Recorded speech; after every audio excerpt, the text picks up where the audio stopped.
Hello అండి, అందరికీ నమస్కారం. Welcome to our channel fancy world. అందరు ఎలా ఉన్నారు? బాగున్నారు. మేము కూడా చాలా బాగున్నామండి. ఈ వీడియోలో మనం బెల్లం గవ్వలు అయితే చేయబోతున్నాము. బెల్లం గవ్వలు చేయడానికి మేమైతే గోధుమ పిండి యూజ్ చేసామన్నమాట. ఫస్ట్ ఈ గోధుమ పిండిని మనం జల్లిట్లో వేసుకుని జల్లించుకోవాలి. ఎందుకంటే పురుగులు ఏమన్నా ఉన్నా కొంచెం వేస్ట్ అది ఉంటుంది అనమాట.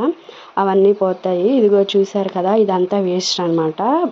తర్వాత బొంబాయి రవ్వని మనం నేతిలో ఫ్రై చేసుకోవాలి. బొంబాయి రవ్వ ఎందుకు యాడ్ చేస్తామంటే కొంచెం గవ్వలు అనేవి క్రిస్పీగా వస్తాయి. క్రంచీనెస్ కోసం అని మనం బొంబాయి రవ్వను అయితే యాడ్ చేస్తాము.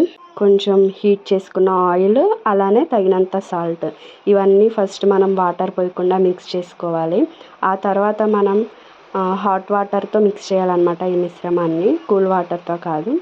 కొంచెం వేడి నీళ్ళు తెచ్చుకుని ఆ మిశ్రమానికి తగ్గట్టు కొంచెం కొంచెం వాటర్ కలుపుకుంటా ఈ పిండిని అయితే మనం కలుపుకోవాలి.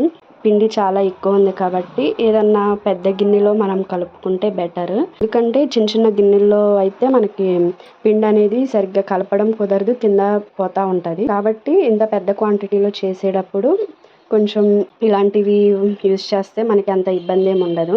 పిండి కూడా చాలా బాగా కలపడం అయితే కుదిరిద్ది అనమాట. సాఫ్ట్గా కూడా వస్తుంది. చూసారు కదా, ముద్దలా అయితే మనం కలిపేసేసుకున్నాము.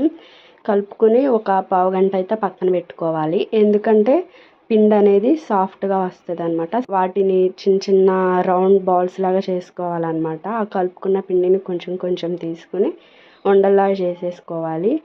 గవ్వలు చేసుకునే చెక్క అయితే ఉంటుంది కదా, కొంచెం దానికైతే మనం ఫస్ట్ పిండి రాయాలి, లేదా ఆయిల్ రాసినా పర్లేదు. అలా అయితే ఇలా గవ్వలు ఇలా అనగానే దాని మీద వస్తాయి అన్నమాట. లేకపోతే దానికి అతుక్కుపోయి రావు. ఇంకా మేమైతే కొంచెం దాని మీద పిండేసి ఈ రౌండ్ బాల్స్ అనేవి అలా గవ్వల్లాగా చేసేసాం అన్నమాట. చూసారా ఎంత నీట్గా వచ్చినాయో.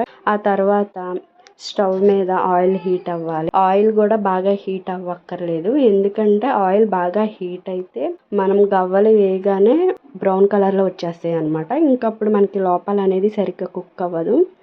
ఇంకా ఆయిల్ కొంచెం లైట్గా హీట్ అయినప్పుడే ఈ గవ్వలు వేస్తే అది గవ్వలు వేగేసరికి కొంచెం టైం తీసుకుని లోపల కూడా మొత్తం ఉడుకుతుంది అనమాట. ఆ గవ్వలు అనేవి ఈ కలర్లో వచ్చేంత వరకు వేపాలన్నమాట. అవి తీసేసాక ఇంకా మిగిలిన అన్నిటిని కూడా ఇలా కొంచెం కొంచెం వేసుకుని మనం ఫ్రై అయితే చేసుకోవాలి. మేము వచ్చేసి గోధుమ పిండి యూజ్ చేసాము, మైదా పిండి అయితే యూజ్ చేయలేదు. ఎందుకంటే పిల్లలు కూడా తింటారు కాబట్టి మైదా పిండితో కాకుండా గోధుమ పిండితో చేస్తే బెటర్ అని ఇలా ట్రై చేసామన్నమాట. తర్వాత బెల్లం 1 కేజీ దాకా ఉంటుంది అనమాట. దీన్ని మనం కొంచెం పొడిలాగా చేసుకుని వాటర్ పోసుకుని స్టవ్ మీద అయితే పెట్టాలి. స్టవ్ మీద పెట్టినాక బెల్లం కొంచెం కొంచెం కరుగుతా ఇలా పొంగులాగా రావాలన్నమాట.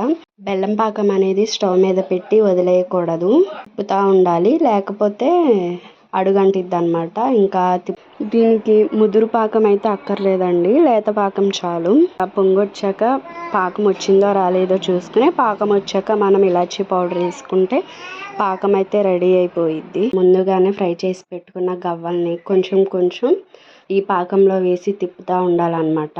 ఇంకా ఎక్కువ మొత్తంలో ఉన్నప్పుడు ఒకేసారి తిప్పలేమని అనుకున్నప్పుడు ఇలా కొంచెం కొంచెం వేసుకుని తిప్పుకుని అంటే వేరే ప్లేట్లోకి తీసుకుంటే సరిపోతుంది. ఇంకా గవ్వలు అయితే చాలా క్రిస్పీగా వచ్చినాయి అనమాట. చూసారు కదా, బెల్లం గవ్వలు అయితే రెడీ అయిపోయినాయి.